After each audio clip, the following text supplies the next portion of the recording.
नमस्कार मंडळींनो, 10 वाजून 10 मिनिटाच्या आपल्या पहिल्या एपिसोडमध्ये मी स्वप्नील दावडे तुमचं सहर्ष स्वागत करतो. गेल्या 3 महिन्यापूर्वी राष्ट्रवादी काँग्रेस पक्षामध्ये आमदारांनी वेगळी भूमिका घेतली आणि भाजपसोबत जाऊन सरकार स्थापन केलं. अशी परिस्थिती असतानाही विचाराशी निष्ठा जपत अनेक नेते मंडळी आणि कार्यकर्त्यांनी पवारसाहेबांना साथ दिली. 10 वाजून 10 मिनिटाच्या माध्यमातून आपण अशाच निष्ठावंत कार्यकर्त्यांना आणि निष्ठावंत नेत्यांना भेटणार आहोत आणि त्यांच्याशी चर्चा करणार आहोत. आज आपण आपल्या पहिल्या एपिसोडमध्ये पुणे शहराचे माजी महापौर आणि राष्ट्रवादी काँग्रेस पक्षाचे सध्याचे शहराध्यक्ष सन्माननीय प्रशांतदादा जगताप यांच्याशी चर्चा करणार आहोत. दादा, आपलं सहर्ष स्वागत. नमस्कार. दादा, मूळ मुद्द्याला येण्याआधी माझा तुम्हाला पहिला प्रश्न असा आहे की आपला राजकीय प्रवास कसा सुरू झाला आणि कधी सुरू झाला? माझा राजकीय प्रवास हा सन 1997 साली चालू झाला, ज्यावेळेस मी वाडिया कॉलेजमध्ये शिक्षण घेत होतो. त्यावेळेसची पार्श्वभूमी अशी होती की मी ज्या परिसरामध्ये जन्माला आलो किंवा वाढलो, जिथं मी नेतृत्व केलं, प्रतिनिधित्व केलं, त्या ठिकाणी तो वानवडी परिसर हा एकेकाळी 1950 सालापासून ते 2007 सालापर्यंतचा काँग्रेसचा बालेकिल्ला होता. अर्थातच आमदार असतील, खासदार असतील किंवा नगरसेवक ही मंडळी सातत्याने काँग्रेसच्या चिन्हावर निवडून यायची. आणि एक वेगळ्या प्रकारचे त्यावेळेचे काही कोणी लोकप्रतिनिधी होते, त्यांचा एक प्रकारची खूप एक दहशत होती, खूप एक वेगळ्या प्रकारचा त्यांचा नाही का नागरिकांवर दबाव असायचा. आणि हा दबाव लक्षात घेता, नागरिकांची कुचंबना लक्षात घेता, नागरिकांच्या मनातला असंतोष लक्षात घेता, आता आपण नोकरी किंवा व्यवसाय किंवा घरातलं पारंपरिक जे काय एकूणच उत्पन्न कमवण्याचं साधन आहे, यापेक्षा समाजकारण राजकारणात जायला हवं, असा निर्णय मी त्यावेळेस घेतला. 97ची आमच्या कुटुंबातली एक निवडणूक, त्यावेळेस मी काम करण्याचा प्रयत्न केला आणि त्याच्यानंतर निर्णय घेतला की होय, आता आपल्याला पुढे यावं लागेल. आणि मग माझा प्रवास तिथून पुढे सुरू झाला. दादा, तुम्ही सांगितलं 97ला तुमची सुरुवात झाली, म्हणजे नक्कीच तुम्ही पक्ष स्थापनेच्या वेळी असाल. अगदी. तर माझा तुम्हाला पुढचा प्रश्न आहे की राष्ट्रवादी पक्षाची ज्यावेळेस स्थापना झाली त्यावेळेची काही तुमची आठवण आहे का अशी विशेष? एकतर मुळात विषय तुम्हाला मी सांगू इच्छितो की राष्ट्रवादीचं माझं एक अतूट नातं आहे. नातं असं आहे, 20 एप्रिल 1999 साली मी वयाची 21 पूर्ण केली आणि पुढच्याच महिन्यामध्ये आदरणीय पवार साहेबांना, मे 1999ला पवार साहेबांना काँग्रेसमधून काढण्यात आलं आणि साहेबांनी नवीन पक्ष स्थापन करण्याची घोषणा केली. पहिली मिटिंग त्यावेळेसचे जिल्हा परिषदचे अध्यक्ष जालिंदरजी कामठे यांच्या कोंढवा येथील निवासाने झाली. त्या बैठकीला मी उपस्थित राहिलो, माझे कुटुंबीय उपस्थित राहिले. 10 जून 1999ला पक्षाची पहिली सभा, पक्षाची स्थापना ही शिवाजी पार्क मैदानावर मुंबईत करण्यात आली. त्या बैठकीसाठी किंवा त्या मेळाव्याला किंवा त्या सभेला मी उपस्थित होतो. खूप नाही का काही गोष्टी मागे वळून पाहताना ह्या आश्चर्यकारक वाटतात, कारण की त्यावेळेस वॉर्डाचा अध्यक्ष होणे, कॉर्पोरेशनला तिकीट मिळवणे, एवढीच किमान अपेक्षा असणारा प्रशांत जगताप त्या गर्दीत होता. माहिती नव्हतं की आपण या आदरणीय पवार साहेबांच्या नेतृत्वाखाली या सभेमध्ये सहभागी होतोय, या पक्षात सहभागी होतोय. आपला प्रवास शहराच्या महापौर पदापर्यंत, शहराच्या राष्ट्रवादी काँग्रेस पार्टीच्या अध्यक्षपदापर्यंत होईल असं त्याच्यामध्ये कुठेही वाटत नव्हतं किंवा तशा प्रकारची अपेक्षा पण नव्हती.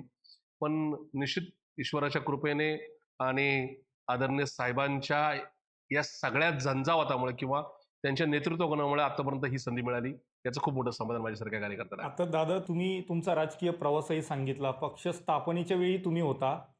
तर 1999ला पक्ष स्थापना ते आजपर्यंत, आज जे काही मागच्या 3 महिन्यापूर्वी वादळ झालं तिथपर्यंत आपला पक्ष कसा वाढला, इतका मोठा झाला कमी कालावधीत? तर त्याची काय कारणं होती आणि तो कसा झाला? एक तर आदरणीय पवार साहेबांनी आज या पक्षाला जवळजवळ 24 वर्ष 4 महिने होत आलेले आहेत.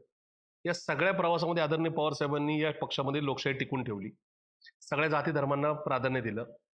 आदरणीय स्वर्गीय आर पाटील साहेब, जे राज्याचे माजी उपमुख्यमंत्री आहेत, त्यांनी जे वाक्य बोलले त्या वाताशी मी अगदी ठाम आहे. ते वाक्य म्हणजे, पवारसाहेब काँग्रेसमधून बाहेर पडल्यामुळे पवारसाहेबचं खूप मोठं नुकसान झालं. कदाचित पवारसाहेब काँग्रेसमध्ये असते तर मनमोहन सिंगांच्या जागी ते पंतप्रधान झाले असते. पण पवार साहेबांच्या राष्ट्रवादी काँग्रेस पार्टीच्या स्थापनेमुळं स्वर्गीय आर पाटील साहेब राज्याच्या उपमुख्यमंत्री पदापर्यंत पोहोचले आणि माझ्यासारखा कार्यकर्ता, ज्याच्या घरी कुठल्या प्रकारची राजकीय आणि आर्थिक पार्श्वभूमी नाही, तो या शहराचा महापौर होऊ शकला. त्याच्यामुळं आम्ही या पक्षामध्ये वशिलेबाजी पाहिली नाही, या पक्षामध्ये कधी पैशाची देवाणघेवाण पाहिली नाही, लॉबिंग पाहिली नाही की लॉबिंग केली तर आपल्याला तिकीट मिळेल, लॉबिंग केलं तर आपल्याला हे पद मिळेल, असं पाहिलं नाही. त्याच्यामुळं खूप साऱ्या आठवणी आहेत. चांगल्या पद्धतीचे संघटन, एकमेकाला विचारात घेण्याची भूमिका, एकमेक जाती धर्म किंवा पैशाची पार्श्वभूमी न पाहता कार्यकर्त्यांना किंवा कार्यकर्त्याला संधी देण्याची प्रक्रिया ही फक्त आणि फक्त आदरणीय पवारसाहेबांच्या नेतृत्वाखालीच आहे, असं माझं थेट आणि स्पष्ट मत आहे. आता दादा, तुमच्यासाठीचा पुढचा आणि या चर्चासत्रातला सगळ्यात महत्त्वाचा प्रश्न, की तुम्ही साहेबांसोबत राहण्याचा निर्णय का घेतला? हे बघा, काही निर्णय हे आपण स्वतः घ्यायचे असतात. आपण इतिहासामधले आहोत का नाही, आपल्या नावाचा एक इतिहास तयार होणार आहे का नाही, या सगळ्याचं आत्मचिंतन करून करायचं असतात. तसाच आदरणीय पवारसाहेबांच्या बरोबर राहण्याचा माझा निर्णय हा माझा स्वतःचा वैयक्तिक होता, माझ्या कुटुंबाचा होता.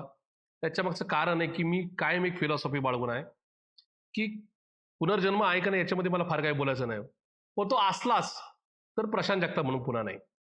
मी शेवटी या शहरामध्ये एक सामाजिक राजकीय कार्यकर्ता म्हणून वावरलोय, कामकाज केलेलं आहे, स्वतःची एक ओळख या शहरामध्ये निर्माण केलेली आहे.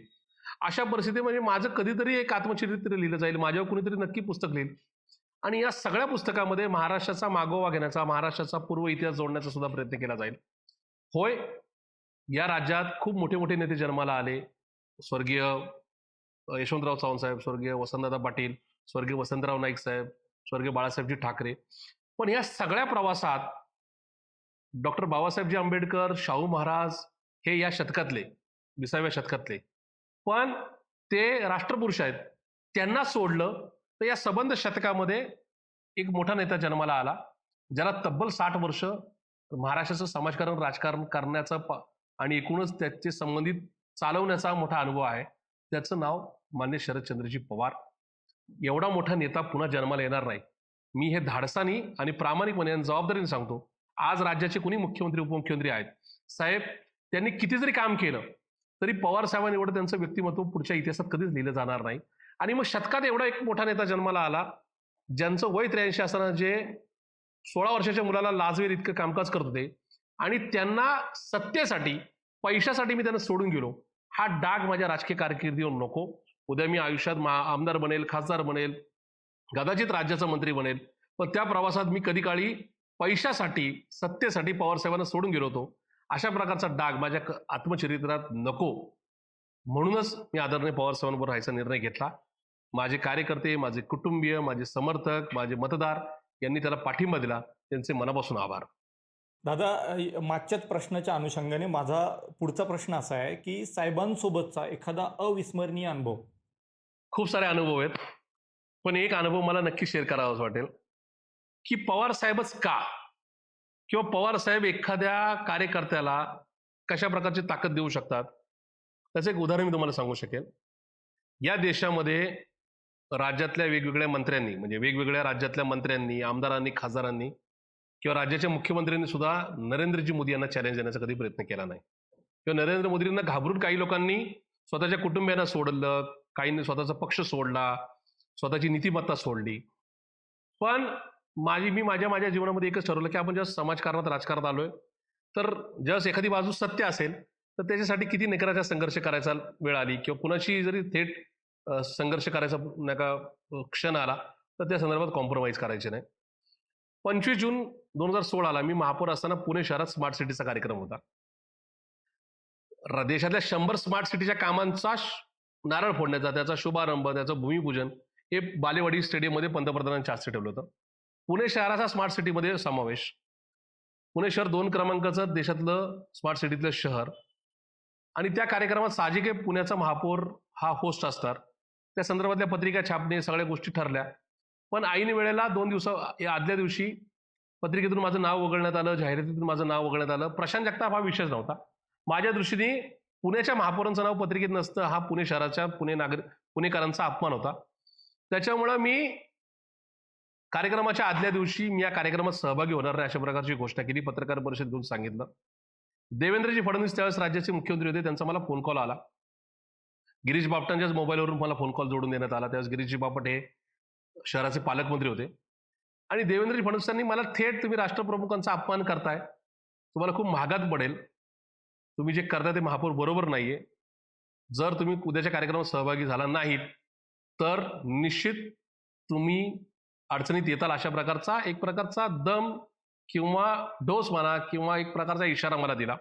मी त्यांना सांगितलं, साहेब संघर्ष माझ्या रक्तात आहे, जे तुम्हाला करायचं ते करून घ्या, मी काही कार्यक्रमाला येणार नाही. मग ते मला म्हणाले की काय केलं तुम्ही कार्यक्रमाला येताल? म्हटलं का मी एकदा घोषणा केलेली की मी कार्यक्रमाला येणार नाही. जर मला पवार साहेबांनी आदेश दिला तर मी कार्यक्रमाला नक्की येईल. मग ते मला म्हणाले, मी असं समजायचं का की हे तुम्ही जे बहिष्कार टाकताय ते पवार साहेबांच्या आदेशा किंवा सूचनेनुसार सांगता? म्हणजे बिलकुल नाही. पवार साहेबांना हा किस्सा माहिती पण नाही. पण एकदा मी घोषणा केली, मी कार्यक्रमाला एखाद्या जायचं का त्याचे माझे सुप्रीमो त्या संदर्भातला निर्णय देतील. झालं. संध्याकाळपर्यंत मला आमचे नेते आदरणीय अजितदादा असतील किंवा सुनीलजी तटकरे जे त्यावेळेस राज्याचे प्रदेश अध्यक्ष होते, यांचे फोन कॉल आले. त्यांना मी सांगितलं की मी अशी पार्श्वभूमी आहे. मी शहराचा महापौर असताना मी माझ्या शहराचा या ठिकाणी अपमान सहन करू शकत नाही. मी महापौर प्रशांत जगताप का इतर कोण आहे, त्यापेक्षा महापौराचं नाव पत्रिकेत नसणं याचा अर्थ त्या शहराला किंवा त्या राज्याला त्या राज्याच्या अस्मितेला गृहीत धरण्यासारखा विषय. त्यांच्या तो मुद्दा लक्षात आला आणि त्यांनी मला पवार साहेबांच्या बरोबर संपर्क साधण्याचा सूचना केल्या. मी आदरणीय पवार साहेबांचा माझा कॉल रात्री संध्याकाळी 7:20 झाला. साहेबांचा मला कॉल आला, म्हणजे मी आदरणीय सुप्रियाताईंना सांगितलं, सुप्रियाताईंनी साहेबांकडे कळवल्यानंतर मला त्या संदर्भातला कॉल आला. समोरून साहेब म्हणाले, महापौर काय चाललंय? म्हणलं सर काही नाही. मला म्हटले, मला सर्व कळालंय, पण तुम्ही जर उद्याच्या कार्यक्रमात सहभागी झालात तर पुणेकरांना काय वाटेल? बघा साहेब किती मोठे आहेत, एखाद्या शहराची अस्मिता कशी टिकून ठेवतात. आजकालच्या बाजारबुणग्यांच्या बाजारात, राजकारणाच्या बाजारात शहर राज्याची अस्मिता विकली जाते. पण पवार साहेबांनी मला विचारलं की तुम्ही जर उद्याच्या कार्यक्रमात सहभागी झालात तर पुणेकरांना काय वाटेल? म्हणलं साहेब तुमचा आदेश असेल तर मी जातो. ते म्हणते तसं नाही, मी माझा आदेश सोडा, पुणेकरांना काय वाटेल? म्हणलं साहेब पुणेकरांच्या नजरेत मी आज तरी नाही का एक चांगला महापौर आहे. मी जर बहिष्कार घातलाय आणि तरी भाजपनी किंवा मोदी सरकारने काही उपाययोजना न करता मी जर गेलो तर मात्र पुणेकरांच्या नजरेतून मी उतरेल. साहेब म्हटले ठीक आहे, मी सीएमशी बोलतो म्हणाले. साहेबांचा दुसरा कॉल मला 8:10 आला रात्री. मला म्हणाले माझं सीएमशी बोलणं झालंय, सीएमने मला सांगितलंय की पुण्याचे पालकमंत्री गिरीशजी बापट हे तुमची माफी मागतील आणि मुख्यमंत्री देवेंद्रजी फडणवीस हे दिलगिरी पत्र किंवा दिलगिरीची प्रेस नोट ही मुंबईतून रिलीज करतील मुख्यमंत्री कार्यालयाकडून आणि उद्याच्या जाहिरातीमध्ये पुण्याच्या महापौरांचं नाव असेल. त्याच्यानंतर मग तुम्ही कार्यक्रमात सहभागी होण्याच्या संदर्भातला आपण निर्णय घेऊ. म्हणजे ठीक आहे साहेब. ते मला म्हणाले हे सगळ्या गोष्टी कळाल्या की मला कळवा. झालं. मी आमच्या वेगवेगळ्या कार्यक्रमांच्या गडबडीत होतो. मी ढोले पाटील रोडला रुबी हॉस्पिटलमध्ये आमच्या भगिनी नंदाताई लोणकर यांना ते ॲडमिट होते, त्यांना भेटायला गेलो. तिथं टीव्ही चॅनल्स चालू होते आणि त्याच वेळेस मला फोन आला एका टीव्ही चॅनलवरून की गिरीशजी बापट यांची प्रेस कॉन्फरन्स चालू आहे, ते सुद्धा कॉलवर आहेत. गिरीशजी बापट म्हणते की मी पुण्याच्या महापौरांची माफी मागतो, त्यांनी मोठ्या मनाने उद्याच्या कार्यक्रमात सहभागी व्हावं, आमच्याकडून चूक झाली, आम्ही ती दुरुस्त करतोय. तर मी त्याच्यावर सांगितलं की मी याच्यावर निर्णय घेईल, मी आता लगेच काय होकार किंवा नकार देत नाही, मी निर्णय घेईल. आणि ते संपलं. मी खाली उतरलो रुबी हॉस्पिटलमधून. साहेबांचा मला रात्री 9:15 कॉल आला. ते म्हणते काय झालं? म्हटलं साहेब सॉरी, मला तुम्हाला कॉल करायला माझ्याकडून विसरून गेलो, पण गिरीशजी बापट यांनी माफी मागितली आणि विनंती केली की कार्यक्रमात आपण यावं. ठीक आहे म्हणते साहेब, पण सीएमची प्रेस नोट आली का? पण तसं मी पत्रकार मित्रांना माझ्या सांगून ठेवलंय, त्यांचं असं म्हणणं की प्रेस नोट रिलीज होणार आहे, आली की तुम्हाला कळवतो. आणि मी पुन्हा कार्यक्रमात राहिलो, कारण की मी महापौर असताना दिवसभरात 30-40 कार्यक्रम करायचो. रात्री खूप वाट पाहून किंवा माझा कॉलच झाला नाही, त्याच्यामुळं आदरणीय पवार साहेबांचा मला कॉल आला रात्री 11:05. कार्यक्रम दुसऱ्या दिवशी सकाळी 12 वाजता बालेवाडी स्टेडियमला पंतप्रधान नरेंद्र मोदी यांचा. तोपर्यंत मला त्यांच्या 10 मिनिट अगोदरच पत्रकार बंधूंचे कॉल आले की मुख्यमंत्र्यांची प्रेस नोट आलेली आहे आणि त्यांनी तुमची दिलगिरी व्यक्त केलेली आहे आणि तुम्ही येण्याचं आवाहन केलेलं आहे. पण काय आलं, त्यावेळेस माझं व्हॉट्सअप हे माझ्या टॅबलेटमध्ये होतं आणि टॅबमध्ये होतं आणि टॅब माझा मी घरी विसरून आलो होतो त्या दिवशी. त्यामुळे ह्या माझ्या रेग्युलर मोबाईलमध्ये काय व्हॉट्सअप होतं, ते मला प्रेस नोट वाचता आली नाही. साहेबांचा मला कॉल आलेला मला एकदम मी चुकल्यासारखं वाटून गेलं की आपण साहेबांना कळवायला आवश्यक होतं. साहेब खूप मोठे आहेत आणि आपण साहेबांनी कॉल करणं म्हणजे आपण निश्चित चुकतोय असं मला वाटलं. साहेबांचा कॉल आला. साहेब म्हणते महापौर काय झालं? म्हणलं साहेब व्हेरी सॉरी, आता 10 मिनिटापूर्वी प्रेस नोट आलेली आहे, पण मी तुम्हाला सांगायला विसरलो, त्यांनी दिलगिरी व्यक्त केलेली आहे. ते म्हणजे तुम्ही वाचली का? म्हटलं साहेब मी नाही वाचली. ते म्हणते थांबा मी वाचून दाखवतो. त्यांनी त्यांच्या टॅबमध्ये, मी ईश्वर शपथ सांगतो माझ्या अंगावर काटा आला होता. कोण आहे प्रशांत जगताप? कुठला आहे प्रशांत जगताप? प्रशांत जगतापची एवढी पात्रता बिलकुल नाही की पवार साहेबांनी प्रेस नोट वाचून दाखवावी. आणि साहेबांनी त्याच्यात त्या प्रेस नोटमध्ये आशय असा होता की मी सुद्धा नागपूरचा महापौर होतो. महापौर म्हणजे शहराचा प्रथम नागरिक, त्याचा नाही का सन्मान राखणं हे राज्याचं आणि देशाचं कर्तव्य आहे. नजर चुकीने पुण्याच्या महापौरांचा या ठिकाणी उल्लेख आमच्याकडून राहून गेलाय, त्याबद्दल आम्ही दिलगिरी व्यक्त करतो. पुण्याच्या महापौरांनी उद्याच्या पंतप्रधानांच्या कार्यक्रमामध्ये सहभागी व्हावं अशी मी त्यांना विनंती करतो. देवेंद्र फडणवीस, मुख्यमंत्री महाराष्ट्र राज्य. तेवढं झाल्यानंतर दुसरा कोणी नेता असं तर म्हणते असे की आता प्रशांत तू तुमचं जा आता कार्यक्रमाला. साहेब मला म्हणाले, प्रशांत महापौर कसं वाटतंय? साहेब छान वाटतंय. म्हणजे काय केलं पाहिजे? म्हणजे साहेब गेलं पाहिजे कार्यक्रमाला. ते म्हणते ठीक आहे जा म्हणते. जा म्हणलं तर म्हणते जी साहेब थँक्यू म्हटलं.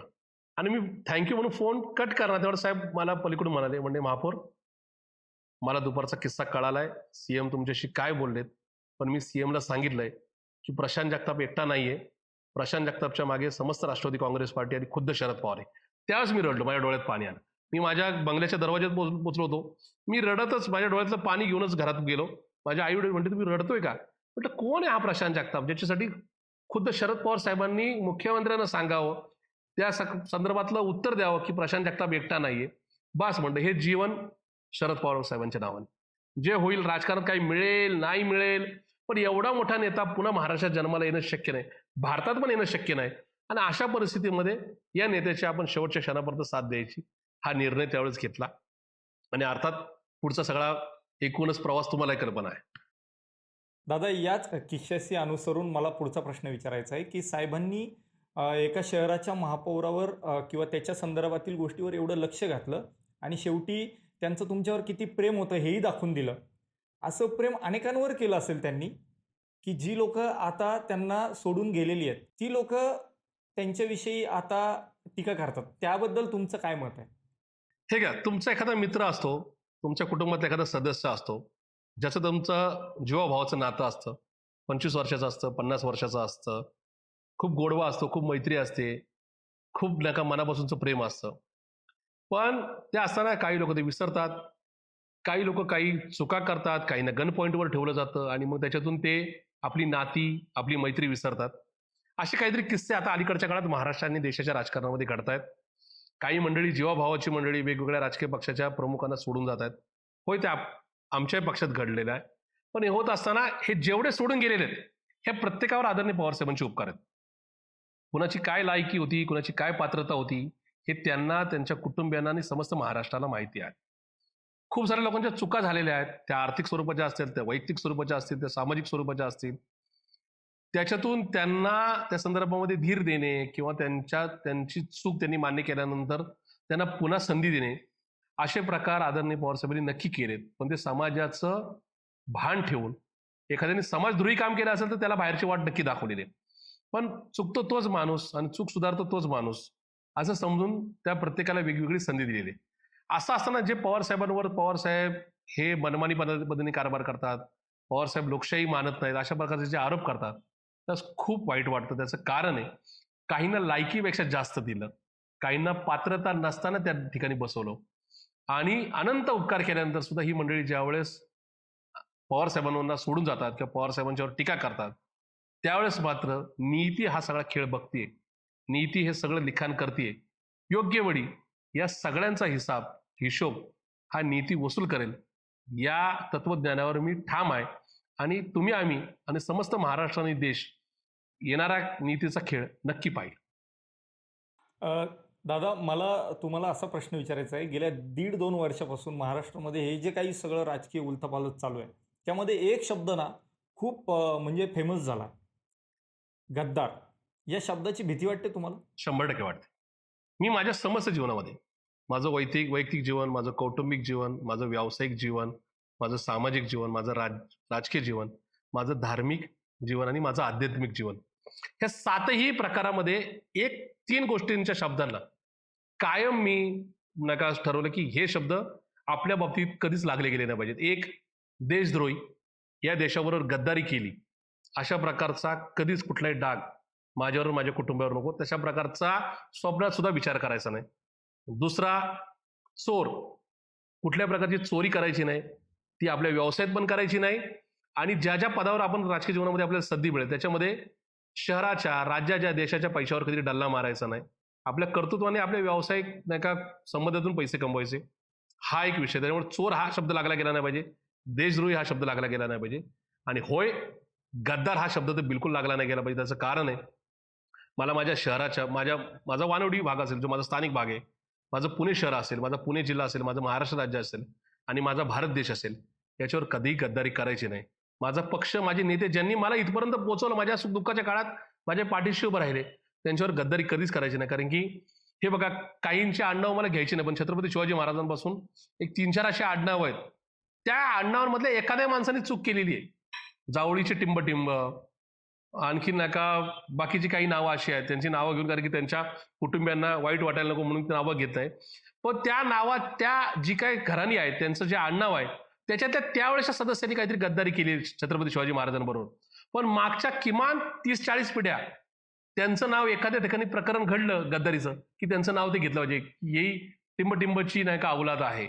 हे अशा प्रकारचं, त्याच्यामुळं आपण ही गद्दारी केली तर माझ्याबरोबर माझ्या पुढच्या अनंत पिढ्यांचं नाव सुद्धा बदनाम होणार आहे. त्याच्यामुळे मला हे असल्या प्रकारचा डाग नकोय. म्हणूनच मी ठरवलं, एक वेळेस आपण राजकारण थांबू आपलं, पण अजितदादांबरोबर जायचं नाही. होय, अजितदादा माझे 24 वर्ष नेते होते. त्यांनी निश्चित मला राजकीय जीवनामध्ये वेगवेगळ्या ठिकाणी माझ्यावर विश्वास टाकला. पण दादांचं आता भाजपबरोबर जाणं हे निश्चित समाजाच्या विरोधातलं आहे. त्याच्यामुळं ह्या सगळ्या काळामध्ये मी जर साहेबांना सोडून गेलो तर माझ्यावर आणि माझ्या कुटुंबावर गद्दार हाच शिक्का लागेल. तो शिक्का लागू नये याची काळजी मी काल घेतली, आज घेतोय आणि उद्या सुद्धा नक्की घेईल. मी सगळं काही करेल, पण गद्दारांच्या टोळीमध्ये कधी सहभागी होणार नाही. आज, उद्या आणि आयुष्याच्या शेवटच्या क्षणापर्यंत हा माझा निर्णय, अशा प्रकारची माझी वाटचाल ठेवण्याचा माझा नक्की प्रयत्न राहील. धन्यवाद दादा. अगदी शेवटचा प्रश्न आहे. आत्ता सध्याच्या परिस्थितीमध्ये असंख्य कार्यकर्ते हे राष्ट्रवादी काँग्रेससोबतच उभे आहेत. या कार्यकर्त्यांना कसा धीर द्याल? या संघर्षाच्या वाटेवर आपण कसे पुढे जाणार आहोत, याबद्दल काय मार्गदर्शन कराल? प्रत्येक राजकीय कार्यकर्त्यांनी कामकाज करताना कुणाला नगरसेवक व्हायचं असतं, कुणाला आमदार व्हायचं असतं, कुणाला महापौर, राज्याचा मंत्री व्हायचं असतं, कोणाला तरी मुख्यमंत्री, खासदार, केंद्रीय मंत्री किंवा पंतप्रधान व्हायचं असतं. प्रत्येकाची स्वप्न ही वेगवेगळी. ग्रामीण भागात एखाद्याला सरपंच व्हायचं असेल, जिल्हा परिषदचा अध्यक्ष व्हायचं असेल, पंचायत समितीचं सभापती व्हायचं असेल, ही प्रत्येकाची स्वप्न आहेत. स्वप्न पाहतो म्हणून माणूस राजकारणात येतो, राजकारणात येतो म्हणून माणूस ऍक्टिव्हेट राहतो आणि संघर्ष करायचा प्रयत्न करतो. ज्यांना ऐतं पाहिजे, कायम सत्तेत राहून सत्तेचा मर्यादा खायचा आहे, त्यांना त्यांच्या आयुष्यात काहीच मिळू शकत नाही आणि इतिहासामध्ये पण त्यांची नोंद ठेवली जाऊ शकत नाही. ज्यांच्या रक्तात संघर्ष करण्याची त्या कुवत आहे, ताकद आहे, त्यांनी या राजकारणात यावं, त्यांनीच राजकारण करावं असं माझा त्यांना सल्ला आहे. पण ते होत असताना मागचा इतिहास सुद्धा तपासायची गरज आहे. स्वर्गीय यशवंतराव चव्हाण साहेबांची वाटचाल कशी राहिली, डॉक्टर बाबासाहेब आंबेडकर वंचित घटकातून येऊन आज जगभरामध्ये प्रसिद्ध का झाले? संघर्ष केला म्हणून, आपल्या बांधवांना मुख्य प्रवाहात आणण्याचा प्रयत्न केला म्हणून त्या आज लोकांच्या स्मरणात राहिलेल्या आहेत. तसंच आदरणीय पवार साहेब असतील किंवा इतर दिग्गज नेते असतील, यांची वाटचाल सुद्धा आपण तपासली पाहिजे. ही मंडळी कधीच कायम सत्तेत राहिली नाही. विरोधात सत्तेत अशा प्रकारचं त्यांचं नाही का जीवनमान किंवा जीवन प्रवास राहिलाय. पण त्याही पलीकडं या देशाने स्वर्गीय इंदिरा गांधींचा सुद्धा पराभव केलेला होता आणि त्याच इंदिरा गांधींनी पुन्हा संघर्ष करून दैदिप्यमान विजय घेऊन पुन्हा नका या ठिकाणी सत्तेत आल्या, हे सुद्धा पाहिले. त्याच्यामुळं राजकारणामध्ये पडझड, जसं ऊन वारा आहे, पाऊस आहे, जसं सूर्योदय आणि सूर्यास्त आहे, तसंच नका अंधार आणि जसं उजेड आहे, तसंच राजकारणामधले विजय पराजय, राजकारणामध्ये चढ उतार आहेत. जर मी एखाद्या नेत्याबरोबर गेलो तर माझी नाही का कारकीर्द सेफ राहील, सत्तेतून मला मर्यादा मिळेल, सत्तेतून मला संरक्षण मिळेल, असा क्षण नाही का काय त्याला म्हणतात चुकीचा आणि क्षणभंगूर जो काय विचार हा तुमची कारकीर्द उद्ध्वस्त करू शकते. त्याच्यामुळं आपण आयुष्यात विचाराबरोबर राहिलं पाहिजे. ज्यांनी हा महाराष्ट्र घडवलाय, ज्यांनी या देशासाठी काहीतरी योगदान दिले, त्यांच्याबरोबर राहून मला माझा समाज म्हणजे कुठली एक जातीचा नाही, तर समस्त समाज, माझं पुणेकर नागरिक, माझे नाही का महाराष्ट्राचे नागरिक कायम लक्षात ठेवेल. या दृष्टीने जे संघर्षाच्या नाही का एकूणच या सगळ्या रणमैदानात येतील, त्यांना महाराष्ट्र आणि देश कधीच विसरणार नाही. होय, आम्ही या रणमैदानात आहोत, तुम्ही सुद्धा या. निश्चित एकत्र येऊयात, ताकदीने लढूयात. ज्या पद्धतीने कुतुबशाही, आदिलशाहींनी या देशावर, या राज्यावर आक्रमण केलं होतं, तशाच प्रकारची आज मोदीशाही आणि शहाशाही या राज्यावर आणि या शहरावर अतिक्रमण करू पाहते. आम्ही संघर्ष करूयात. उद्याच्या इतिहासामध्ये, महाराष्ट्राच्या आणि पुण्याच्या इतिहासामध्ये तुमची आमची नावं सुवर्ण अक्षरांनी नक्की लिहिली जातील. अशाच प्रकारची सूचना, विनंती किंवा एक भाऊ, एक मित्र म्हणून सल्ला देऊन आपली रजा घेतो. धन्यवाद. धन्यवाद दादा. आज आपण आपली चर्चा ही इथेच थांबूयात. मंडळींनो, पुन्हा भेटूया पुढच्या भागात अशाच एका निष्ठावान नेत्यासोबत. तोपर्यंत धन्यवाद.